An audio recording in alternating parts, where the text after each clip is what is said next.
বাবু, আজ কি না গেলে হতো না? মেঘের অবস্থাটাও ভালো না, যখন তখন বৃষ্টি নামতে পারে। না, আমাকে যেতে হবে। তুমি তো জানোই ছেলেটার সামনে পরীক্ষা। এখন যদি না যাই, ছেলেটা পরীক্ষায় ভালো ফল কি করে করবে বলো তো? এমনিতেও ওর বাবা মা ওকে আমার কাছে খুব আশা করে দিয়েছে। মা, আমি আসি। এখন কথা বলতে বলতে অনেকটাই দেরি হয়ে গেল।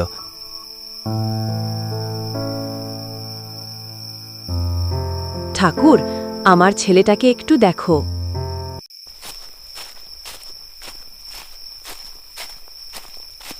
তার আগে বলে রাখি, আমার নাম তাপস। আমি একজন সাধারণ গ্রামের ছেলে, আর পেশায় একজন টিউশন টিচার। খুব ছোটবেলায় বাবাকে হারিয়েছি। তারপর থেকে মা লোকের বাড়ি কাজ করে আমায় খুব কষ্ট করে মানুষ করেছে। টিউশন পড়িয়ে যেটা মাইনে পাই, সেটাতে আমার আর মায়ের কোনোভাবে চলে যায়। মেঘের অবস্থাও ভালো না, কি জানি কখন বৃষ্টি নামে। না, তাড়াতাড়ি পা চালাই।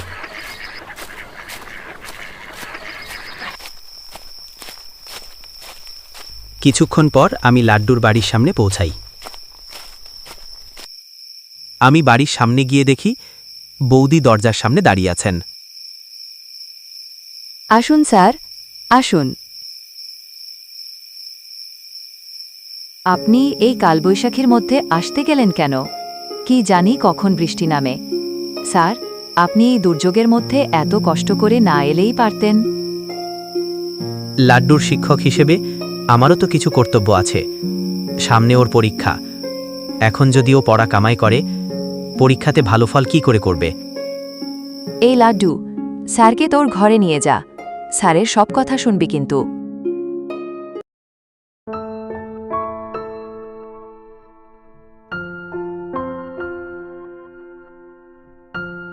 কেন জানি না, আজ আমার পড়ানোতে একটুও মন নেই।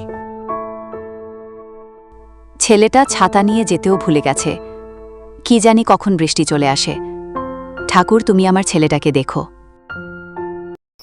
রাত ৮টার সময় পড়ানো শেষ করি আমি। বাড়ির পথে রওনা দেই। হঠাৎই আকাশ ভেঙে বৃষ্টি নামল, সাথে বিদ্যুতের ঝলকানি। ইস, ছাতাটাও আনতে ভুলে গেছি। মা বারবার একটা সাইকেল কিনতে বলছে, কিন্তু কি করে বলি যে এখন সাইকেল কেনার পয়সা নেই? মায়ের শরীরটাও তো ভালো না, ডাক্তার বলেছে ভালো হাসপাতালে দেখাতে। তাই ভাবছি আরও দুটো প্রাইভেট পড়াবো। এই পৃথিবীতে আমার মা ছাড়া আর কেউ নেই। কেন জানি না, মায়ের কথা খুব মনে পড়ছে। মনে হচ্ছে মায়ের সাথে দেখা হয়নি কতকাল। থেকে থেকে বিদ্যুতের ঝলকানিতে চারিপাশটা আলোকিত হয়ে ওঠে। হঠাৎ বৃষ্টিটাও খুব জোরে এলো। আমি সামনে একটা পুরনো ভাঙা বাড়ি দেখতে পেয়ে মাথা বাঁচানোর জন্য ওই দিকেই দৌড় দিই। অন্ধকারে লাইট না থাকায় দৌড়াতে দৌড়াতে একটা কিছুতে হোঁচট খেয়ে মাটিতে পড়ে যাই। কোনো রকমে উঠে সামনের বাড়িটার দিকে দৌড়াতে থাকি। বিদ্যুতের ঝলকানিতে ভাঙা দোকানটা আরও ভয়ঙ্কর লাগছে, আর বৃষ্টির আওয়াজটা যেন আমাকে তাড়া করছে। মাটিতে পড়ার ব্যথাটাও এখনও মালুম হচ্ছে। আমি সেই বাড়িতে এসে পৌঁছলাম। চারপাশটা কেমন যেন গা ছমছমে। একটা অদ্ভুত নীরবতা পুরো বাড়িতে ঘিরে আছে। মনে হচ্ছে যেন প্রকৃতির নিঃশ্বাসও থমকে গেছে। একটা অজানা ভয় মনের মধ্যে কাজ করছে। এমন একটা পরিবেশে পা রেখে সত্যিই কেমন যেন অস্বস্তি হচ্ছে। দৌড় আর ভালো লাগছে না। আমার কপালটাই খারাপ। কি জানি কখন বৃষ্টি থামবে আর কখন বাড়ি যেতে পারবো। বাড়িতে মা মনে হয় খুব চিন্তা করছে। আমি তখন এইসবই ভাবছিলাম।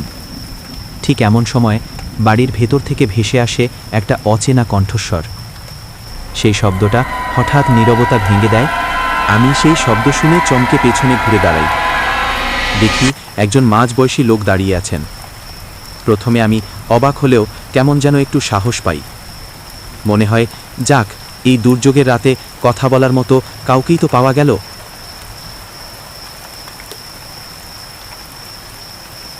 তা বাবু, এই কালবৈশাখের রাতে কোথায় গিয়েছিলেন? আমি পড়াতে গিয়েছিলাম। আমি একজন শিক্ষক। পড়ানো শেষ করে বাড়ি ফিরছিলাম। হঠাৎ বৃষ্টিটাও জোরে এলো, তাই এখানে আটকে পড়েছি। তা বাবু, কিছু খাবেন নাকি? এই দুর্যোগের রাতে কে আর খাবার করে দেবে? মাথা গোজার ঠাঁই পেয়েছি, এটাই তো অনেক। আপনি যে এই দোকাটাতে দাঁড়িয়ে আছেন, এর এক লম্বা ইতিহাস আছে। এই দোকাটা অনেক আগে এক মস্ত হোটেল ছিল। একরকমভাবে বলতে গেলে এই হোটেলটা ছিল হাটের প্রাণ। যত মাঝি আর হাটের ব্যবসায়ী এই হোটেলে এসে খাওয়া দাওয়া করত। সারাদিন লোকের আনাগোনা লেগেই থাকত। এই গ্রামের আশেপাশে কোনো তেমন ভালো হোটেল ছিল না, আর যদিও থাকত, এত ভালো আমিষ নিরামিষ কেউ রান্না করতে পারত না। সেই সময় বেশ রমরমিয়ে চলত ব্যবসা। আমি অবাক হয়ে লোকটার দিকে তাকিয়ে থাকি। লোকটা আবার বলতে শুরু করে, জানেন বাবু, লোকটা জীবনে অনেক খাটাখাটনি করেছে। ছোটবেলা লোকটার মা মারা যায়, সৎ মায়ের কাছে মানুষ হয়। একটু বড় হতেই এই দোকানটা দেয়। লোকটা বিয়ে টিয়ে করেনি, এটাই দোকান, এটাই তার বাড়ি ছিল। এই রকম এক ঝড় বৃষ্টির রাতে চারিদিক ফাঁকা, কেউ নেই। দোকান খুলে বসে আছে লোকটা। হঠাৎ দোকানটার উপর একটা বাজ পড়ে। তারপর তো দেখতেই পাচ্ছেন এই অবস্থা। আপনি এখন যাবেন কোথায়? আমার কথা শুনে লোকটা একটু মুচকি হেসে বলে, আমি নিজেই ভাবছি আমি কোথায় যাব। আমার তো যাওয়ার কোনো জায়গা নেই। আজ বহুদিন বেরোলাম, বৃষ্টি পড়লেই আমি বেরোই। জানেন তো বাবু, অন্যদিন রাস্তায় প্রচুর লোকজন থাকে।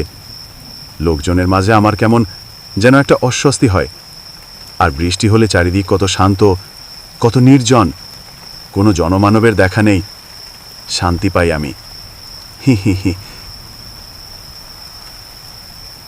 আমার এতক্ষণ লোকটাকে গায়ে পড়া মনে হচ্ছিল, এবার তো পুরো পাগল মনে হচ্ছে।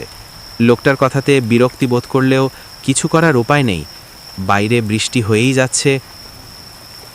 তা আপনি বৃষ্টির সময় বের হন কেন? এই যে নতুন বন্ধু খুঁজি। বৃষ্টির দিনে কত নতুন বন্ধু আছে, তাদের সাথে দুটো সুখ দুঃখের গল্প করি। আজ যেমন আপনার সাথে করছি। হি হি হি।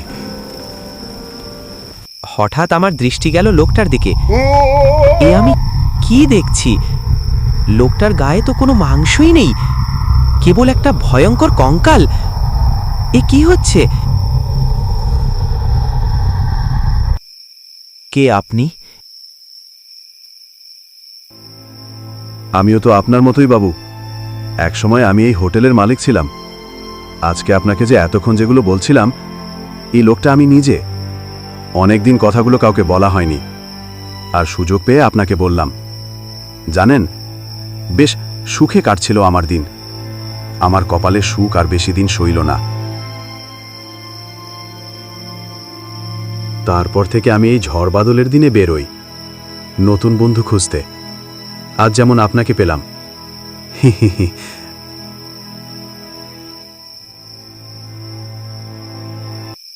ওইদিকে দেখেন তো, কিছু চেনা চেনা লাগছে কিনা। আমি ভয়ে ভয়ে ওইদিকে ঘুরে তাকাই। ওইদিকে তাকিয়ে আমি যা দেখি তা দেখে আমি হতবাক। আমার গলা দিয়ে কথা বের হয় না, চোখ দিয়ে টস টস করে জল বেরোতে থাকে। আমি দেখি আমার নিথর দেহটা পড়ে আছে রাস্তায়। আমার কপাল ফেটে রাস্তায় রক্ত গড়িয়ে পড়ছে। যখন বৃষ্টিটা জুড়ে এলো আর আপনি এই বাড়িটার দিকে দৌড়ে আসছিলেন, তখন আপনি কিছু একটাতে হোঁচট খেয়ে রাস্তায় পড়ে যান। রাস্তায় একটা বড় পাথরে ছিল, আর পাথরে আপনার মাথায় ঠুকে আপনি মারা যান। আমার চোখের সামনে আমার মায়ের মুখটা ভেসে ওঠে। বাবু, নিজের লাস্টের দিকে এমনভাবে তাকাইবেন না, বড় মায়া হয়। ভিডিওটা শেষ পর্যন্ত দেখার জন্য অসংখ্য ধন্যবাদ। যদি ভিডিওটা ভালো লাগে একটা লাইক ও চ্যানেলটাকে সাবস্ক্রাইব করে দেবেন। দেখা হচ্ছে পরের ভিডিও।